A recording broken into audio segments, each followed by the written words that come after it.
Siyabonga nje mphakathi wasendaweni yokuhlala isonwaba itsiyethe kanjalo njalo. I'm told abanye abantu they moved because bekade kusakhulekwa most importantly. So I think si delayed kancane. We just want to maybe then apologize, but it was for a good cause because besithandaza enkonzweni.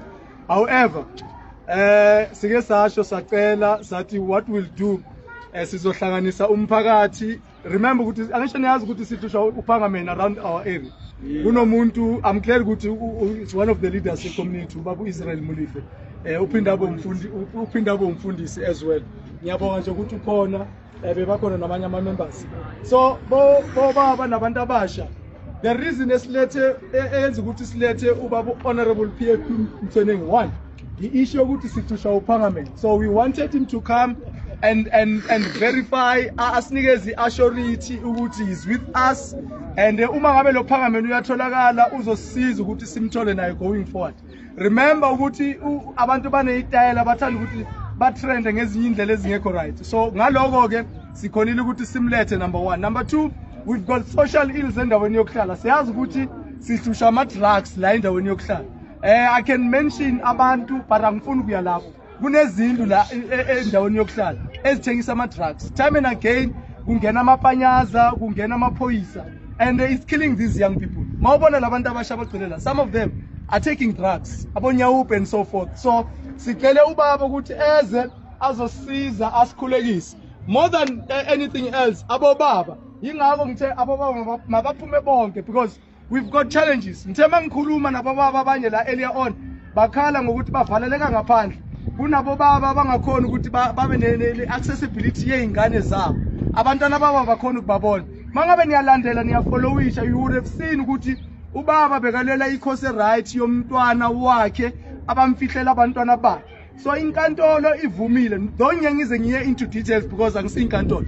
Ivumile ukuthi abantwana mabahlale nomfowethu oku revival. So ezinye zezinto baba sineyinkinga sinama challenges. Time and again abobaba bafuna ukuzibulala eindaweni zokucima ukoma. People are getting killed kule ndawo baba. People are getting killed time and again. Siyangcwaba just recently.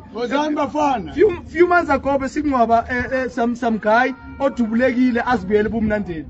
Oyike. So those are the things that we are dealing with around our area of broadcast njalo njalo. So besithi nje yiloko ke ebesifisile nje ukuthi abobaba mabasondele mhlambe nyeke bavele okwamanje but I know baneyinkinga ikakhulukazi namavuvuzela mhlambe at some point in time. Badinga ukuthi wabeka izandla. Honorable PFP. Yeah, mengithi nanku umfundisi nabafundisi la. Before I speak, just say a few words to sibonile amadoda amaningi adisend la ngaphakathi badisejwe yilama camera lawa. But they had concerns abanazo from what you said. Before I say anything, yeah, just a word of. Ngicela abafana sondelani ningathi yeah, you can get on. Sanibonani mphakathi ninjani? Siyaphila. uNkulunkulu unithandile namhlanje unilethele ubaba uMpofu. Haleluya. Ngiyakholwa ukuthi impilo zenu ngobukhona bakhe ngeke sisafana nakuqala. Ngoba uNkulunkulu umnikile amandla ukuthi aphilise abagulayo. Cela sihloniphaneni. Because ubaba uMpofu nomsebenzi omningi ofanele ngabe uwenzile. Kunendawo eziningi ofanele ngabe uzambile.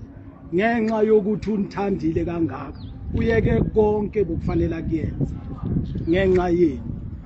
So unawo amandla ukuthi anikhulule kuzo zonke izinto ezinihluphayo, nako konke ukugula okunihluphayo, nako konke okunithwe enikuthwele. Haleluya. Ubukhona bakhe la ngiyanithembisa ikusasa lenu ngeke lisafane nakuqala. Ngicela nje nivuleni inhliziyo zenu nimamkele nivume konke azokusho kini. Haleluya. Ngiyadabula. Ke mona ka supporta lona committee ya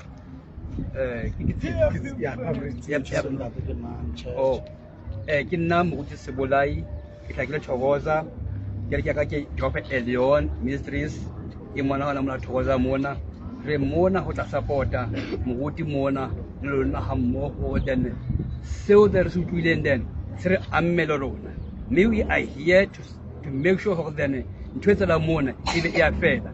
And le nna ntho e ntshwereng mona ko ba le nna ke tse course ya eng e tlang haholo ka di-drugs. So then we are here to say we support you, and we are here to say Humbudu Nkoro, he is there to support you, and he is there to pray for you, and we know that man o atla mosebetsi o modimo o tlo mo senola o tla thola hale ke le bondate. Akilebohe ngibonge leadership, ngibonge nabo baba for just being here and inviting me. Ngizwile ukuthi one kunenkinga ama drugs la,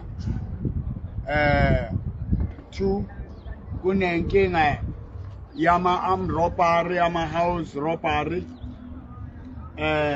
abantu bayabulawa. We have heard ukuthi le ndaba yami yokuboshwa mina ngibuya eBoksburg prison na 40 days ngilapha. Kunabo baba ababe touched ukuthi babe inspired ukuthi khona ubaba okwazile ukuthi amele abantwana bakhe nabazukulu.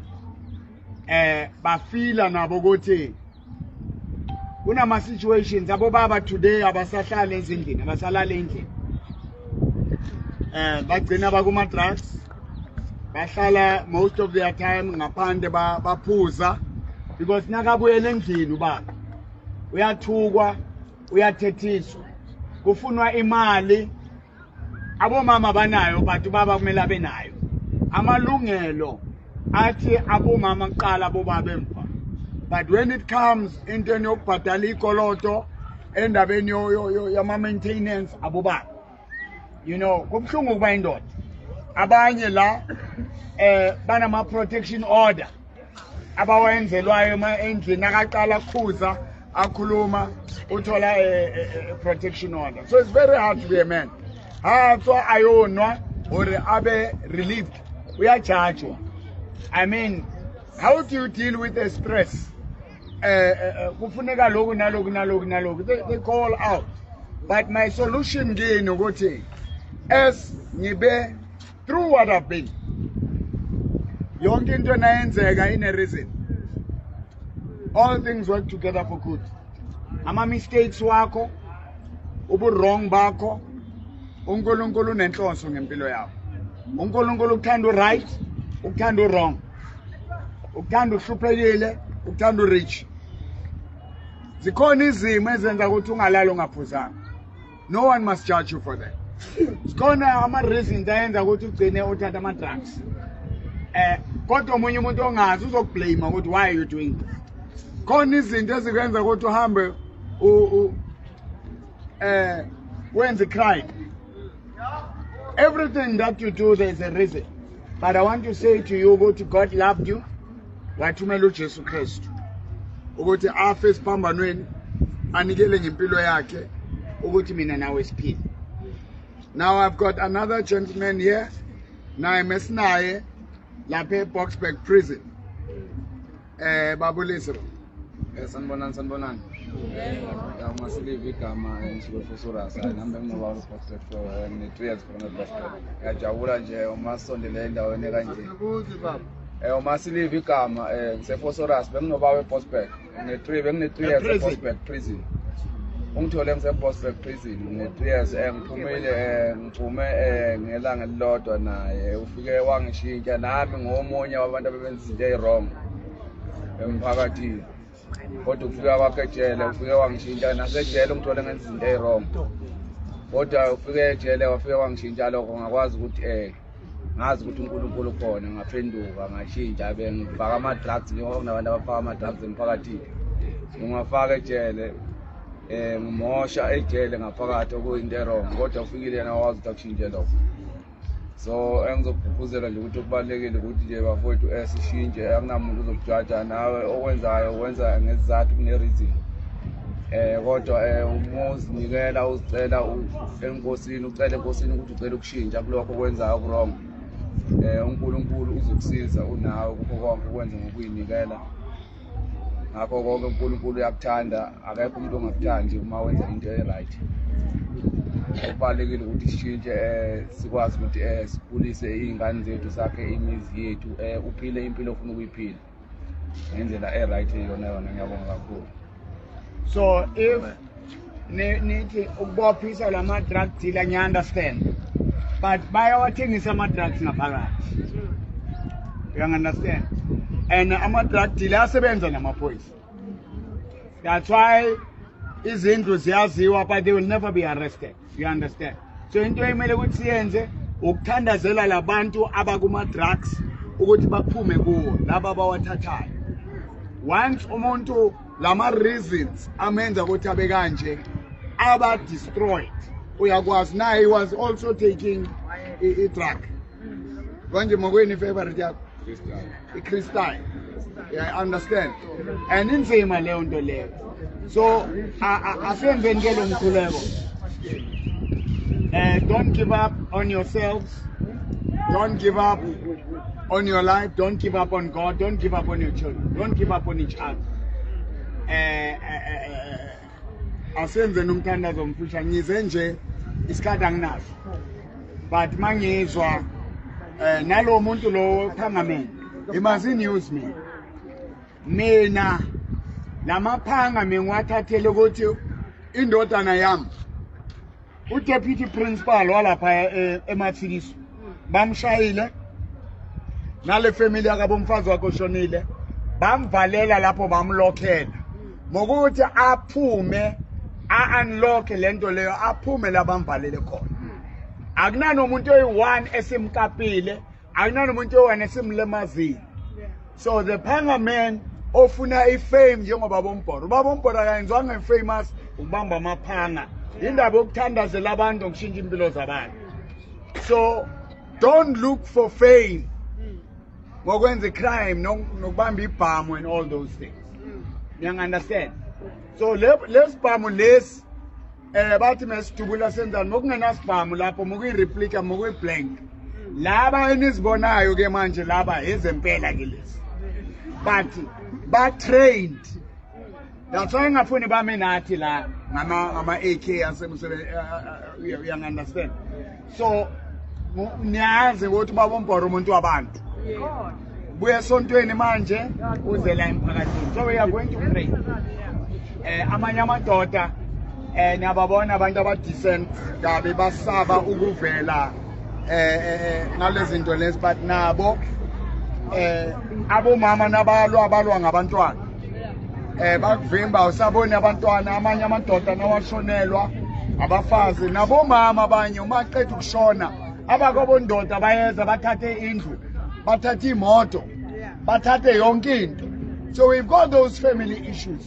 But in this thing, Ubabomboro is teaching you ukuxolela abantu, ukuzixolela, ungastopi life yakho ngenxa yomunye umuntu. Uma umuntu akubhedela akenzela izinto ezokwenza ukuthi u end up usejele, ungamvumeli. Certain things funa nje ukuthi uzi-ignore, uziyeke ngoba kungcono ukuthi uphathe life yakho kunokuthi uyophathwa lejele. Mina ngihleli 40 days da and abahlali ejele, you understand. But ngoNkulunkulu ngikwazi ukusurvive. The people abalapha ya bebayenza izinto ezibhedayo naba bagcine bachintsha, bagcine baguquka, baphuma ngemithandazo. So we don't want you to go to jail, madoda. Amadoda ashota wasebenzi, are depressed, are broken, we expect more endodeni than. Akunamuntu okhuthaza amadoda, akunamuntu wakha amadoda. Amadoda expect ukuthi kube yinsimbi, but awukhalwe insimbi. Indoda umuntu. You understand? So that's all. So sizophakamisa izandla zethu senze nomthandazo. That is why angikho la ukujudge amadoda ukuthi hey niyaphuza, hey niyabhema, whatever. I'm not interested in that. Khona ama reason akwenza ukuthi nawe uzama ukudistressa, ukhiphe stress kuwe. So kwamanje one of the things esizoyenza ngizocela nje ukuthi sithandazeni. This is one of the ways giving our lives to Christ, giving our lives to God. Nyangizwa ne singaphakamisa izandla zethu sizocela umoya kaNkulunkulu ukuthi ungene la in this area. Umoya kaNkulunkulu ungene. Lift up your hands, guys. Yeah. Lift up your hands. Ingathi ningababonisa babone ukuthi we are here. Phakamisani izandla zenu. Asithi uNkulunkulu onamandla wonke. Siza kuwe. Egameni lika Jesu. Sizoni. Siphindezelekile. Siyahlupheka emoyeni. Sihlutshwa amadoda. Sihlutshwa abafazi. Sihlutshwa abazali. Sihlutshwa abantwana. Ngenxa yomoya kaSathane ongenile. Sikhulekela ukuthula. Icrime iphele. Ukulalana kuphele. Ukuzondana kuphele. Kule ndawo esikuyo. Egameni lika Jesu. Amandla wama-drugs. We-crystal. We-mandrakes. We-nyawupe. Awaphelelwe namhlanje. Ukuthula endlini zethu. Siyakholwa ukuthi uJesu wafa esiphambanweni. Isiphambano sabekwa walengiswa uJesu ukuthi sibe nobunye noNkulunkulu. Siyamvuma namhlanje. Sithatha igazi lakhe. Sithatha ukuphila kwakhe. Baba wethu osemazulwini. Malihlonishwe igama lakho. Umbuso wakho mawufike. Intando yakho mayenzeke emhlabeni. Njengoba yenziwe emazulwini. Usiphe namhlanje isikhwa sethu. Sangemihla ngemihla. Sithethelela amacala wethu. Abanamacala kuthina. Asingenise ekulingweni. Kodwa usindiso komubi. Ukuba umbuso ngowakho. Amandla nobukhosi. Kuze kube naphakade. Amen. Siyabonga kakhulu. We'll keep in our prayers. Ngicela ukuthi sitholela ama contacts walabo baba ne-youth just to stay in touch. Sizoba nesikhathi ngelinye ilanga where we pray singasagcwalanga kanje. Ngibe nje ne-exclusive 15 minutes. Ngikhulume nani njengamadoda nalabo abanye abangazwani nekhemela. Where we'll just talk. Ngiyazi ukuthi la kuyaphuzwa la kwenziwa ini, but I'm not a judge. I'm not a magistrate and say poise.